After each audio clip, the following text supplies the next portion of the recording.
சுவாமி விவேகானந்தர் அமெரிக்காவுக்கு போயிருந்த போது ஒரு தலைப்பாய் கட்டி அவர் தன்னுடைய அந்த காவி உடையிலே ஒரு இடத்தில் பயணம் செய்து கொண்டிருக்கிற போது ஒரு அமெரிக்கர் வந்து இப்படி அவரை பார்த்து விட்டு ஒரு நகைச்சுவை நடிகனை பார்ப்பதை போல ஒரு கேலி பொருளாக அவரை பார்த்துவிட்டு வேண்டுமென்றே அவருடைய தலைப்பாகையை பிடித்து இழுத்திருக்கிறார், அவமானப்படுத்துவதற்காக.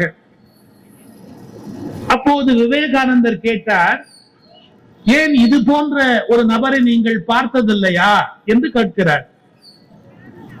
அவர் இல்லை இல்லை, நம்ம ஊர்ல காமெடி பீஸ்னு ஒரு வார்த்தை சொல்வார், அது மாதிரி உங்களை பார்த்தா காமெடி பீஸ் மாதிரி தான் இருக்கிறீர்கள் அப்படின்னு. அப்போ விவேகானந்தர் ஒரு வார்த்தை சொல்லுகிறார், உடையாலும் உணவாலும் வெவ்வேறு நாட்டாலும் நாம் வேறாக இருந்தாலும் நீயும் மனிதன் நானும் மனிதன் என்ற அறிவு வரவில்லை என்றால் நீ கற்ற கல்வி வீண். இவ்வளவு காலம் நீ படித்த முன்னேறிய நாடு என்று உன் நாட்டை சொல்லுகிறார்கள். இன்னொருவன் எந்த உடையில் இருந்தாலும் எந்த வகையான தோற்றத்தில் இருந்தாலும் என்ன மொழி பேசினாலும் அவன் ஒரு மனிதன் என்ற எண்ணம் உனக்கு வரவில்லை என்றால் நீ படித்த படிப்பு வீண் என்று ஒரு கருத்தை சொல்லுகிறார். இன்றைக்கு அதுதான் மிக மிக அவசியமான ஒன்று.